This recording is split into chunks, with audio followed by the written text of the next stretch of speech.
রামিসার বড় বোনের দায়িত্ব নিলেন প্রধানমন্ত্রী। শিশু ধর্ষণকারী নিয়ে উত্তপ্ত চট্টগ্রাম, পুলিশের গাড়িতে আগুন। রাজধানীর পল্লবীতে নৃশংস হত্যাকাণ্ডের শিকার ৮ বছরের শিশু রামিসার বড় বোনের দায়িত্ব নিয়েছেন প্রধানমন্ত্রী তারেক রহমান। বৃহস্পতিবার রাতে পল্লবীতে শিশুটির পরিবারের সঙ্গে দেখা করেন প্রধানমন্ত্রী।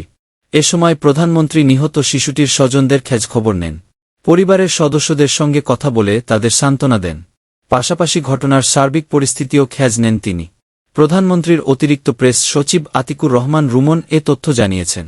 আতিকুর রহমান রুমন বলেন, প্রধানমন্ত্রীকে শিশু রামিসার বাবা বলেছেন, বাচ্চার হত্যাকারীকে এত দ্রুত গ্রেপ্তার করা হয়েছে, এটা অভাবনীয়। তিনি প্রধানমন্ত্রীর কাছে দ্রুত বিচারের দাবি জানিয়েছেন। অতিরিক্ত প্রেস সচিব বলেন, প্রধানমন্ত্রী শিশুটির বাবা আরও বলেছেন, এই নোংরা পরিবেশের কারণে তিনি তার শিশুটিকে হারিয়েছেন।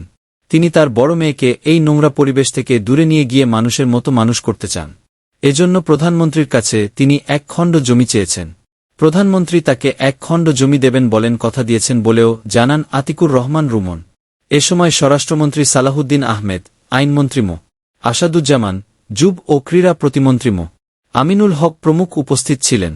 দ্বিতীয় শ্রেণীর শিক্ষার্থী রামিসাকে গত মঙ্গলবার পল্লবীতে পাশের ফ্ল্যাটের এক ভাড়াটিয়া নৃশংসভাবে হত্যা করেছে বলে অভিযোগ রয়েছে। পুলিশ জানায়, সকালে রামিসা বাসা থেকে বের হওয়ার পর সন্দেহভাজন সোহেল রানা তাকে নিজের কক্ষে ডেকে নিয়ে যায়। পরে তাকে হত্যা করে। রামিসার মস্তকবিহীন মরদেহ খাটের নিচ থেকে উদ্ধার করা হয় এবং বাথরুমে রাখা একটি বালতির ভেতর থেকে তার বিচ্ছিন্ন মাথা উদ্ধার করা হয়। পুলিশ জানায়, স্থানীয় লোকজন অভিযুক্তের স্ত্রী স্বপ্না আক্তারকে আটক করলেও সোহেল রানা জানালার গ্রিল কেটে পালিয়ে যায়। গত মঙ্গলবার সন্ধ্যায় নারায়ণগঞ্জের ফতুল্লা এলাকা থেকে তাকে গ্রেপ্তার করা হয়।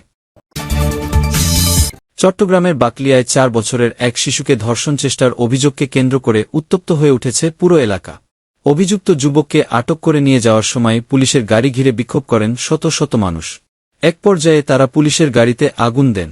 পরিস্থিতি নিয়ন্ত্রণে আনতে পুলিশ কাঁদানে গ্যাস ও ফাঁকা গুলি ছোড়ে।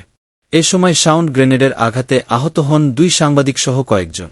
বৃহস্পতিবার বিকেলে বাকলিয়া থানার ১৯ নম্বর ওয়ার্ডের চেয়ারম্যান ঘাটা আবু জাফর রোড এলাকায় এ ঘটনা ঘটে।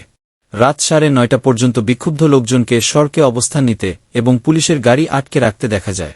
পুলিশ ও স্থানীয় সূত্রে জানা যায়, বৃহস্পতিবার বিকালে বিসমিল্লাহ ভবনের সিঁড়িঘরে এক শিশুকে অচেতন অবস্থায় দেখতে পান স্থানীয় লোকজন। পরিবারের সদস্যরা তাকে দ্রুত হাসপাতালে নিয়ে যান।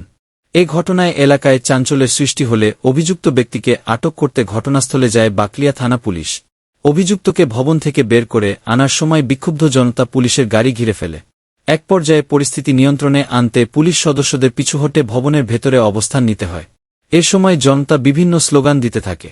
অভিযুক্তকে তাদের হাতে তুলে দেওয়ার দাবি জানিয়ে পুলিশের সঙ্গে বাগবিতণ্ডায় জড়ান তারা। এক পর্যায়ে পরিস্থিতি নিয়ন্ত্রণে আনতে পুলিশ কাঁদানে গ্যাস ও গুলি ছুড়ে জনতাকে ছত্রভঙ্গ করার চেষ্টা করে। এ সময় সংবাদ লাইভ করতে গিয়ে সাউন্ড গ্রেনেডের আঘাতে আহত হন মামুন আবদুল্লাহ ও নোবেল হাসান নামের ২ সাংবাদিক। রাত ৯:৩০টায় এ রিপোর্ট লেখা পর্যন্ত অভিযুক্ত ব্যক্তির বাসা ঘেরাও করে বিক্ষোভ করছেন স্থানীয় জনতা। এ অবস্থায় সতর্ক অবস্থায় আছে আইনশৃঙ্খলা রক্ষাকারী বাহিনী।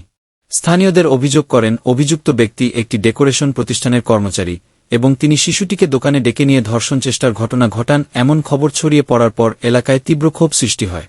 এরপরই স্থানীয়রা রাস্তায় নেমে এসে বিচার ও দৃষ্টান্তমূলক শাস্তির দাবি জানায়। চট্টগ্রাম মেডিকেল কলেজ হাসপাতাল সূত্রে জানা যায়, শিশুটিকে প্রাথমিক চিকিৎসা দেওয়া হয়েছে এবং বর্তমানে পর্যবেক্ষণে রাখা হয়েছে। শিশুটির শারীরিক অবস্থা স্থিতিশীল রয়েছে এবং প্রয়োজনীয় পরীক্ষা-নিরীক্ষা চলছে। বর্তমানে শিশুটি হাসপাতালের ওয়ান স্টপ ক্রাইসিস সেন্টারে চিকিৎসাধীন রয়েছে। মামুন নামের একজন বলেন, আমরা ধর্ষকের ফাঁসি চাই, পুলিশের হাতে দেব না। বিচার দ্রুত না হলে আমরা আরও কঠোর অবস্থানে যাব। বাদশা নামের এক যুবক বলেন, ঘটনার খবর ছড়িয়ে পড়ার পর পুরো এলাকায় ক্ষোভের বিস্ফোরণ ঘটে। এটা কোনো সাধারণ ঘটনা না। আমরা চাই দ্রুত বিচার হোক। মানুষ রাস্তায় নেমেছে কারণ তারা ন্যায় বিচার দেখতে চায়।